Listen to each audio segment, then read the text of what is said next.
Hey, it's CopperCarver, and today we are doing the unboxing of the Govee AI Sync Box 2.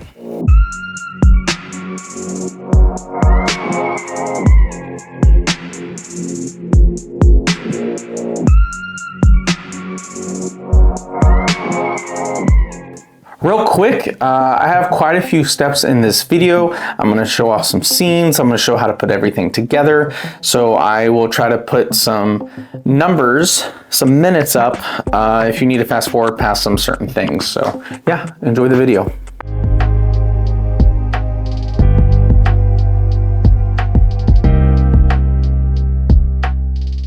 Now, I know that there are so many people that are excited for this product. But first, let's explain what a sync box even is whenever it comes to Govee. As some of you may know, Govee has these lights and a lot of other companies as well, where they put light strips on the back of your TV or your monitor, and most of the time there's a camera that can hang above your TV. For Govee, it's the T1, the T2, the T3 light, and what it does is it captures what is on the screen and it projects the same colors that is on the TV screen to the back of the wall. And it's such an immersive experience, and it's so cool. And honestly, even with the camera, it's pretty good. It's pretty clear. However, what the sync box is you can plug up a HDMI from your TV directly into the sync box, which then is for gaming, which is a whole other thing. But the gaming, movies, YouTube, whatever's on the TV screen will be more accurate because the signal is sent directly into the sync box that is in here. But also, what's super cool is that some games, whenever it's incorporated, will actually have certain effects that it makes the lights do. For instance, some games, when you're healing, will turn your lights from red to green as you heal, or you get shot, and there's a certain light effect. So it just makes everything more immersive. And it doesn't just match the color on the screen, but it adds a whole other effect to it, which is super cool. The biggest difference between the Sync Box 1 and the Sync Box 2 is something that so many people were wanting, especially for us gamers. If we're gonna game in this, we want it to react to the speed of our games. So on the other one, it was strictly HDMI 2.0. So it could do 4K 60 for the most part, but it couldn't do higher than that. And what this can actually do is 4K up to 144 hertz speed, which is sick. But what's also awesome is that it's future proof for the most part, and it can do 8K at 60 hertz. But I don't know anyone out there that's actually using 8K. And if you are, power to you filthy rich person. But I remember saying that a couple of years ago about 4K. Remember when 4K TVs at their minimum was like $5,000? So this kit specifically is for 27 inches to 34-inch screens. They do have bigger screens, but there are a couple gaps missing in there. Like this one's 27 to 34. I want to say the next one is like 55 to 65. I need to double check that. But honestly, guys, I'm going to use this on my TV screen. A lot of people use this for gaming monitors, especially this kit. This kit is the only kit that also comes with 2 light bars that go on the side that can just also help with the projection of the lights. But I'm going to try to mount this a certain way around my TV to get this to work. But yeah, let's go ahead and open this, and then I'll go through the whole process of putting it on your screen and everything. So I'm so excited. So luckily this has a tab on the back, so it should be easy to open up, but I'm so excited. So let's rip this tag off, one on this end too. And let's open this. Ooh. Okay, so clean setup as always, but the first thing, we have a user manual right here. I'll probably look through some of this. This is on how to connect everything to the HDMI box, the adapter, the light source, everything like that. But I'll go through that with y'all. We have Dream View, which something else I didn't really say earlier, but I'll mention is that even with just these lights attached to the back of the TV and the bar, the other lights that you have around your screen, you can attach that to Dream View and it'll project further out. And y'all know I have a lot of lights, so I'm super excited to see what it looks like. Right here, more Matter support is supported by Matter. Oh, here's something right here y'all can zoom in and look at. If my hand has stopped being so shaky. So right here, first thing, oh, I thought this was another box. Well, the sync box, but this is it right here. That's slick and black. We'll take a look at this here in a bit. From what I understand, this lights up. I'm gonna have to redo all my wiring, but we got one HDMI for the TV or screen itself, 2 Type-Cs on the back, and 1, 2, 3, 4 other HDMIs in the back for inputs. And then right here, okay, so we have 2 of these. So here are the 2 light bars. Like I said, just a quick show right now, then I'll do a closer up view. Here, looks like we just have the plug. Let's open this up. Looks like it's all slow. That's a lot of things in here. So in here, okay, we have, looks like cord management things. So that's real nice that it comes with that. The middle power brick. So it does come with the power brick and the plug right here. That's nice. And some screws, and it actually comes with a screwdriver. This is for putting the little circle mounts on these lights right here. Okay, right here is the light strip that'll go on the back of the TV. And then right here, I think are the cords. I dropped something. Oh, wow. Oh, so guys, okay, cool. Two of them? Guys, this actually came with 2 HDMIs right out of the box, and these are heavy duty, you know, that kind that feels super threaded. Let me lay this out on the table a little prettier for y'all, and y'all can get a closer look.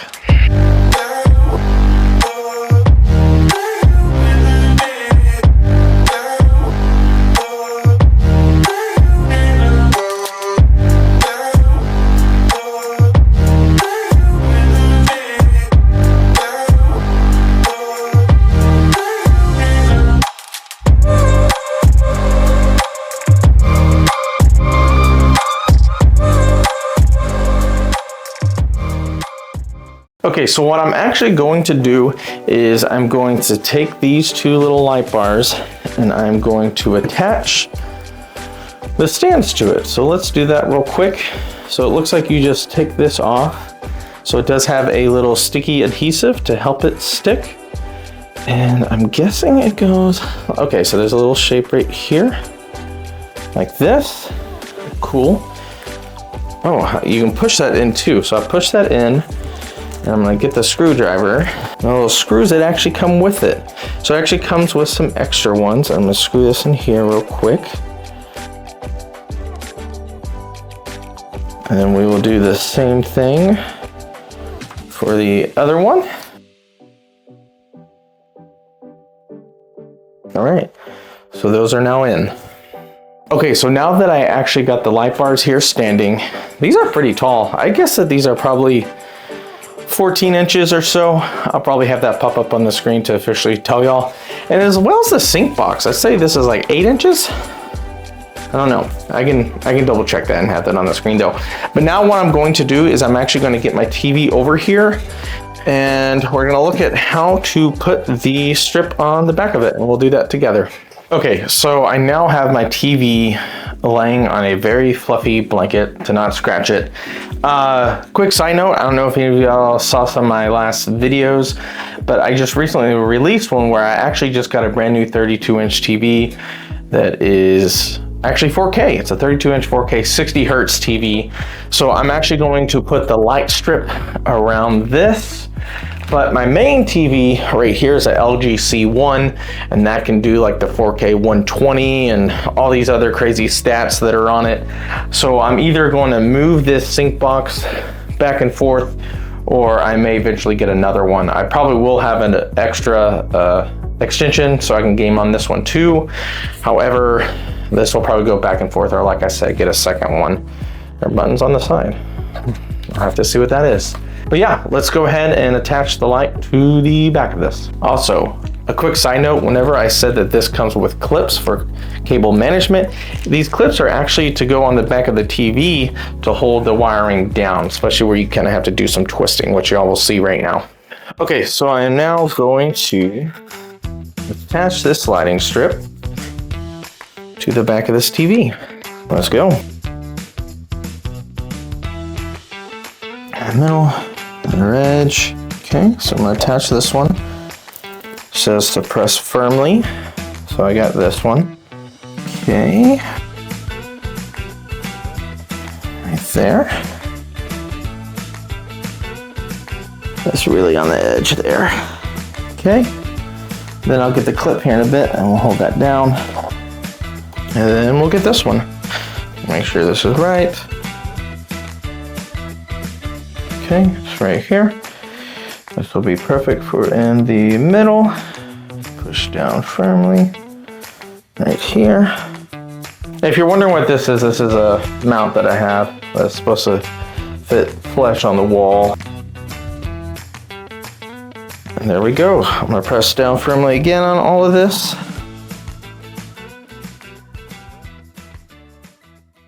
Okay, so now that I have this firmly on the back of the TV, comes the fun part, but I guess I probably don't need to film, but it's gonna be me mounting this back on the wall, figuring out where to put the light bars, getting everything cleaned up and pretty, and then we'll go through the connection process, and then finally get to see how good this looks. So let me take some time to do that, and then when y'all come back, hopefully this is all up. Well, I say hopefully, it will be. Okay, so it's probably an hour later. It took a while to get everything set up because I have so many Govee lights and so many cords. I'm gonna do some more cable management later, but now since everything is connected, let's go through the phone app and get connected and see how it looks. Okay, so I am in the Govee app and I'm going to click plus. There it is right there, so I'm gonna click add. Connecting. Pretty short press the on and off button, so I will do that real quick if I can find it. So I just short pressed it and it has the name and click done. Right here it shows the different resolutions that are supported. Feel free to pause. Click got it. All this stuff back here, which I already did. Now I will admit real quick, I did not connect the two light bars right now. I simply don't have room around these TVs, but I'm gonna figure something else out later. So I'm gonna click start calibrating. My strip installation detection. Okay, so I need to actually do this part with the TV real quick.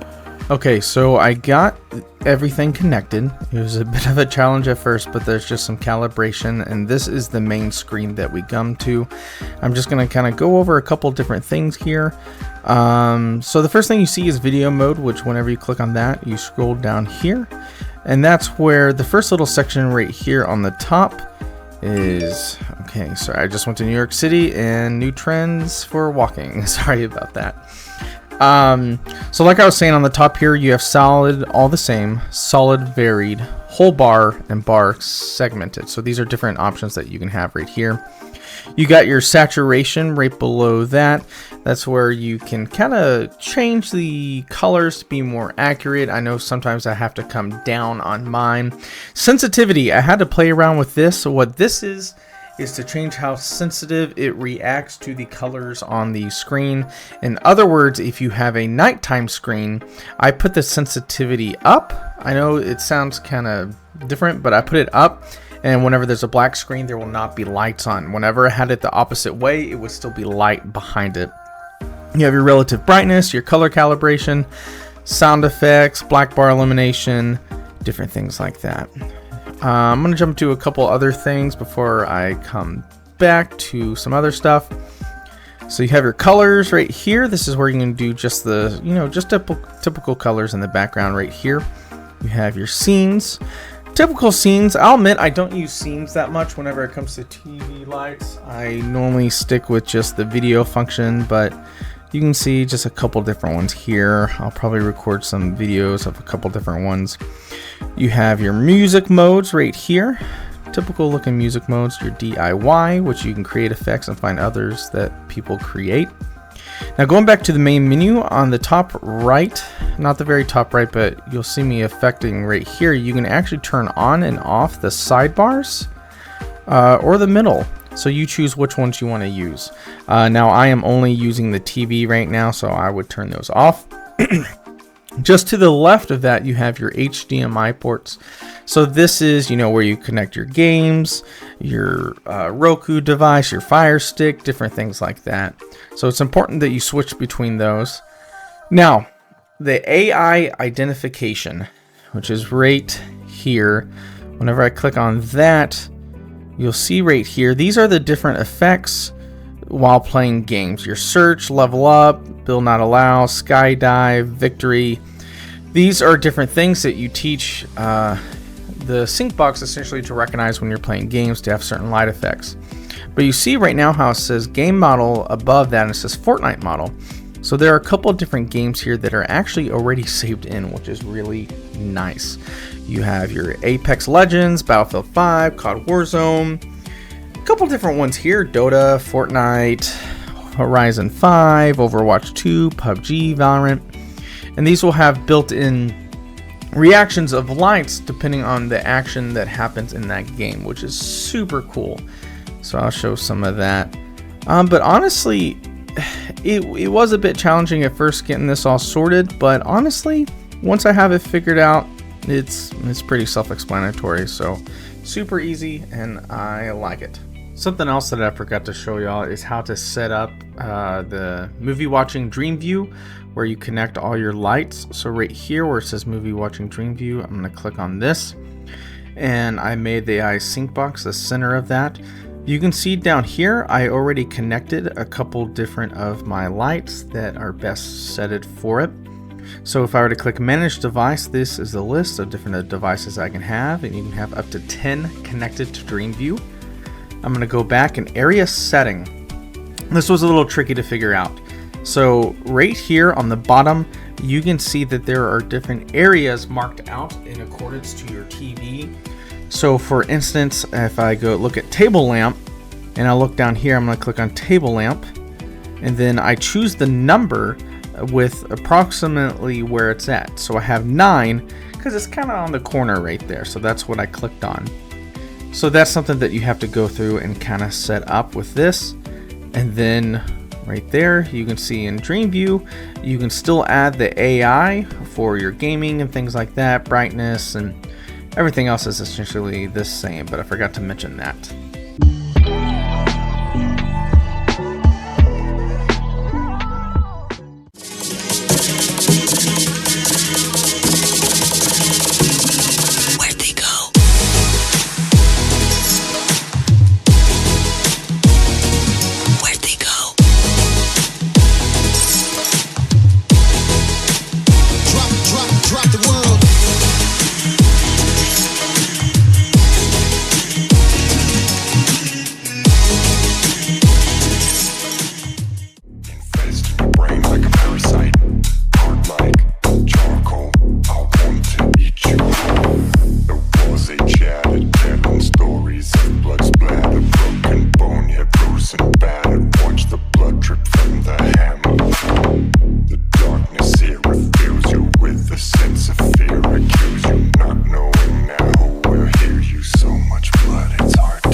Well, my friends, that is the Govee Sync Box 2.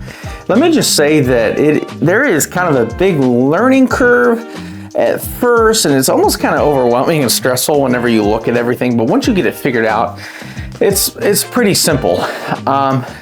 Probably just quite a bit of tweaking afterwards to make sure, especially with Dream View, that all your stuff is in the right placement.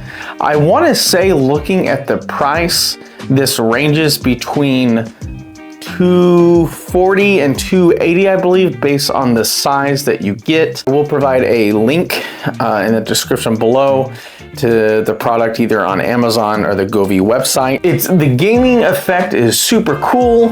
I don't have all those games downloaded right now that are in the AI feature. Otherwise, I would show them all to you. Oh, something I forgot to mention is that the Sync Box itself has a little light strip on it that changes colors. So that's pretty cool. I don't think I mentioned this earlier, but it does support VRR, G-Sync, FreeSync, and ALLM. Cool. But yeah, guys, if you would please like, share, subscribe this video. I am a growing YouTuber. I'm about to hit 500 subscribers, so that is so exciting. I've been working on this channel for about 5 months now, and it's steadily growing, and I'm trying to get better and better with my production. But yeah, I have lots of other Govee videos, some Lumari, some drones, some humidifiers. I have a wide assortment of stuff. But yeah, please check it out. Thank you for coming.